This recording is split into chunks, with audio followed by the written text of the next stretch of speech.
नमस्कार दोस्तों, आपका स्वागत है स्टॉक मार्केट एसटीवी चैनल पर।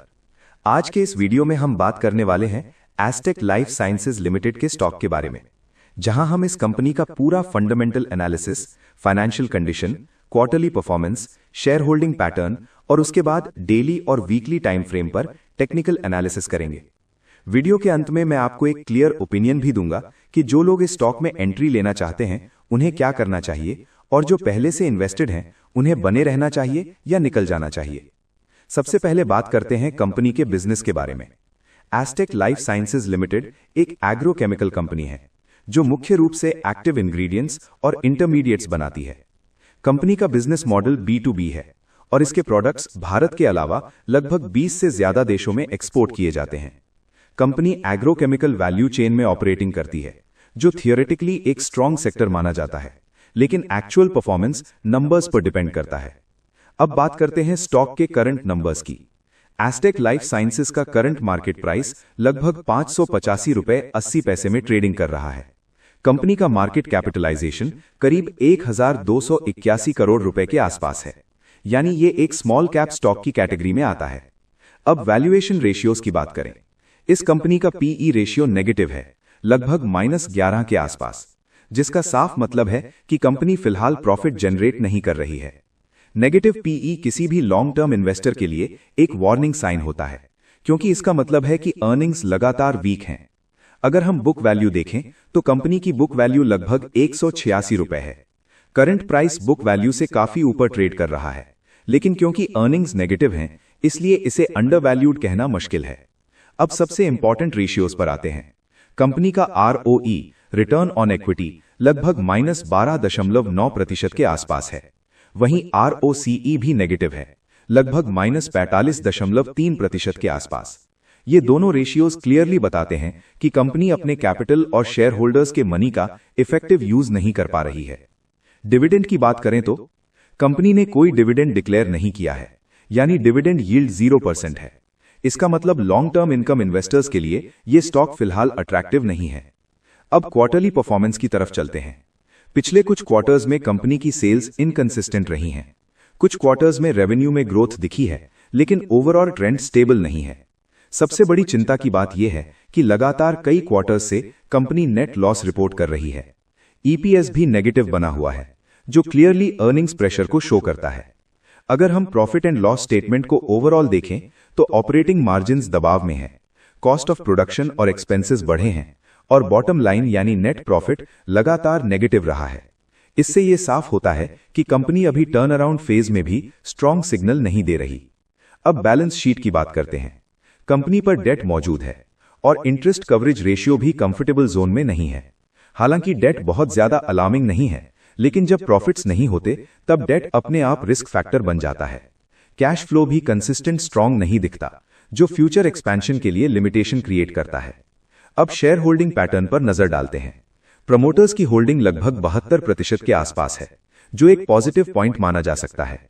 लेकिन अगर हम इंस्टीट्यूशनल पार्टिसिपेशन देखें तो FII होल्डिंग लगभग 0.04% के आसपास है और DII होल्डिंग भी बहुत लिमिटेड, लगभग 3% के आसपास है।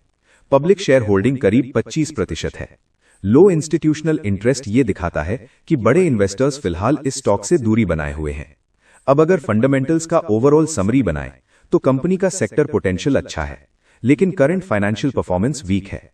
प्रॉफिट्स नहीं है, ROE और ROCE नेगेटिव है और इंस्टीट्यूशनल कॉन्फिडेंस भी कम दिखता है। फंडामेंटली ये स्टॉक इस समय वीक कैटेगरी में आता है। अब टेक्निकल एनालिसिस की तरफ चलते हैं और सबसे पहले डेली टाइम फ्रेम देखते हैं। डेली चार्ट पर स्टॉक अभी 50 DMA और 200 DMA दोनों के नीचे ट्रेड कर रहा है, जो एक बियरिश सिग्नल माना जाता है। RSI मिड रेंज के आसपास है, लगभग 45 से 50, यानी ना तो स्ट्रॉन्ग बाइंग है और ना ही extreme selling. Daily time frame पर इंपॉर्टेंट सपोर्ट लेवल्स की बात करें तो पहला सपोर्ट 555 रुपए के आसपास दिखाई देता है और उसके नीचे एक स्ट्रॉन्ग सपोर्ट 507 से 500 के जोन में है। अगर ये जोन टूटता है तो डाउनसाइड प्रेशर और बढ़ सकता है। डेली रेजिस्टेंस की बात करें तो इमीडिएट रेजिस्टेंस 630 रुपए के आसपास है। इसके ऊपर 680 से 690 का जोन एक स्ट्रॉन्ग सप्लाई एरिया है, जहां से पहले भी स्टॉक रिजेक्ट हुआ है। अब वीकली टाइम फ्रेम की बात करें। वीकली चार्ट पर स्टॉक डाउन ट्रेंड में है और रीसेंट टाइम में 52 वीक लो के आसपास ट्रेड करता दिख रहा है। वीकली मोमेंटम कमजोर है और बायर्स का कॉन्फिडेंस लो दिखाई देता है। वीकली चार्ट पर मेजर सपोर्ट 550 से 555 रुपए के आसपास है। अगर ये लेवल डिसाइसिवली टूटता है तो स्टॉक में फर्दर डाउनसाइड पॉसिबल है। वीकली रेजिस्टेंस की बात करें तो 700 से 750 रुपए का जोन बहुत स्ट्रॉन्ग रेजिस्टेंस है और जब तक स्टॉक इस लेवल के ऊपर सस्टेन नहीं करता, long term trend change confirm नहीं होगा। अगर फिबोनाची रिट्रेसमेंट कॉन्सेप्ट को देखें तो प्रीवियस स्विंग हाई से स्विंग लो के आधार पर 38.2, 50% और 61.8 लेवल्स पर बार बार रिजेक्शन देखने को मिला है, जो ये कंफर्म करता है कि स्टॉक अभी रिकवरी मोड में नहीं है बल्कि कंसोलिडेशन और वीकनेस फेज में है। अब फाइनल ओपिनियन की बात करते हैं। जो लोग नए इन्वेस्टर हैं और एंट्री लेना चाहते हैं, उनके लिए ये स्टॉक फिलहाल अवॉइड या वेट एंड वॉच कैटेगरी में है। जब तक फंडामेंटल्स इंप्रूव नहीं होते और टेक्निकल ब्रेकआउट कंफर्म नहीं होता, एंट्री रिस्की रहेगी। जो लोग पहले से इन्वेस्टेड हैं, उन्हें 550 रुपए के नीचे स्ट्रिक्ट स्टॉप लॉस रखना चाहिए। अगर स्टॉक होल्ड करता है तो पार्शियल होल्डिंग रख सकते हैं, लेकिन अग्रेसिव एवरेजिंग से बचना चाहिए।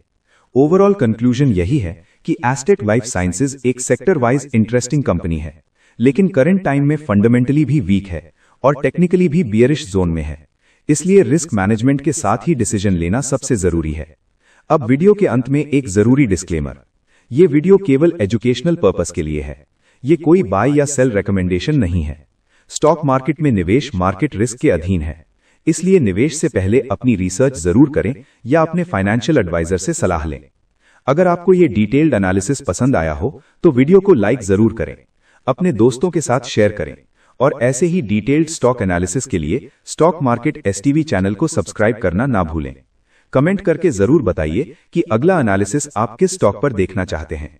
मिलते हैं आपसे हमारे अगले वीडियो में, तब तक के लिए धन्यवाद।